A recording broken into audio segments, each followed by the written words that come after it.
ಗಂಡ ಇಲ್ಲ ಅಂದ್ರೆ ಪೋಷಕತ್ವ ಯೋಜನೆ ಒಂದ್ ಮಾಡಿಸ್ಕೊಡಕ್ ಹೇಳಿ. ನಮ್ಮ ತಂದೆ ದುಡಿದು ಜಾಗ ಕೊಂಡಿಸ್ಯಾರಿ, ಅಲ್ಲಿ ಗ್ರಾಮ ಪಂಚಾಯತಿ ಒಳಗೆ ಹೋಗೋಣ, ಅದು ಕಂಪ್ಯೂಟರ್ ಸೇರ್ಸಂದ್ರ ದುಡ್ಡು ಕೊಡು ಅಂತಾರ್ರಿ. ದುಡ್ಡು ಕುಂಡೇದ್ರಿ ನಾನು ಬಡತನ ಸಂಸಾರದ ಅಪ್ಪ ಅಮ್ಮ ಒಂದ್ ಮನೆ ಕೊಟ್ಟಾರ, ಅದಕ್ಕೂ ದುಡ್ಡು ಬಿಡ್ತಾರಿ.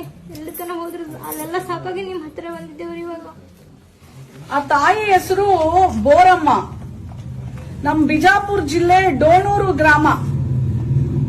ಆ ತಾಯಿದು ಮನೆದೇನು ಒಂಚೂರು ಸಮಸ್ಯೆ ಇದೆ ನೋಡಿ, ಅವರು PDO ಸ್ಪಂದಿಸ್ತಾ ಇಲ್ವಂತೆ. ನೀವು ಪರ್ಸನಲ್ ಆಗಿ ಆ ತಾಯಿಗೆ ಸ್ಪಂದಿಸಿ ನಾವು ಉಳಿಸ್ಕೊಡ್ಬೇಕು ನೋಡಿ. ಗಂಡ ಬೇರೆ ಇಲ್ಲ, ಬಡತನ ಅಂತವ್ರಿಗೆ ನೋಡಿ ಇವರೆಲ್ಲಾರು ಹಿಂಗ್ ಸತಾಯಿಸಿದ್ರೆ ನಾವ್ ಹೆಂಗಪ್ಪ ನ್ಯಾಯ ಕೊಡಿಸೋದು? ನೀವು ನನಗೆ ರಿಪೋರ್ಟ್ ಮಾಡ್ಬೇಕಪ್ಪ. ಥ್ಯಾಂಕ್ಸ್ ಹೇಳ್ಬಿಡವ, ನನ್ ಕೆಲಸ ನಾನು ಮಾಡಿದೀನವ. ನನ್ನಂಗ ಜನ ರೀ, ಎಷ್ಟೋ ಜನ ಅದಾರಿ ಡೋಣೂರ್ ಊರಾಗ, ಎಷ್ಟೋ ಮಂದಿ ಬಾಳ್ ಬಡತನದಾಗ ಅದಾರಿ, ಬರೀ ದುಡ್ಡು ಕೇಳ್ತಾರಿ. ನಾನ್ ನಿಮ್ ಕರ್ಕೊಂಡ್ ಬರ್ತೀನಿ ಅಂತ ಅವ್ರಿಗೆ ಮಾತು ಕೊಟ್ಟಿನಿ ಒಂದ್ಸಲ.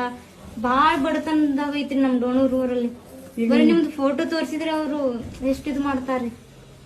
ಒಂದ್ಸಲ ನಮ್ ಊರಿಗೆ ಬರ್ಬೇಕ್ರಿ ಮೇಡಮ್ ಅವರ ನೀವು. ಫಸ್ಟ್ ನಿನ್ ಕೆಲಸ ಮಾಡಿ ನಿಮ್ಮೂರವ್ರಿಗೆಲ್ಲ ತೋರಿಸ್ಬೇಕು. ನಿಮ್ಮೂರವ್ರ ಹೆಣ್ಮಕ್ಳಿಗೆಲ್ಲ ನೀನ್ ಮಾದರಿ, ಗೊತ್ತಾಯ್ತೇನವ? ಇನ್ನಂಗೆ ಪ್ರತಿ ಊರಲ್ಲೂ ಹೆಣ್ಮಗಳು ಜಾಗೃತಳಾಗಬೇಕು, ಅರ್ಥ ಆಯ್ತಾ? ನಾ ಇದೀನ್ ಬಿಡವ ನಿನ್ಗೆ ಹೋರಾಟ ಮಾಡಕ್ಕೆ. ಈಗ ನೀನ್ ಏನೇನ್ ಮಾಡಿಸ್ಕೋಬೇಕಂತ ಹೇಳಿದೀನಿ ಹೇಳು.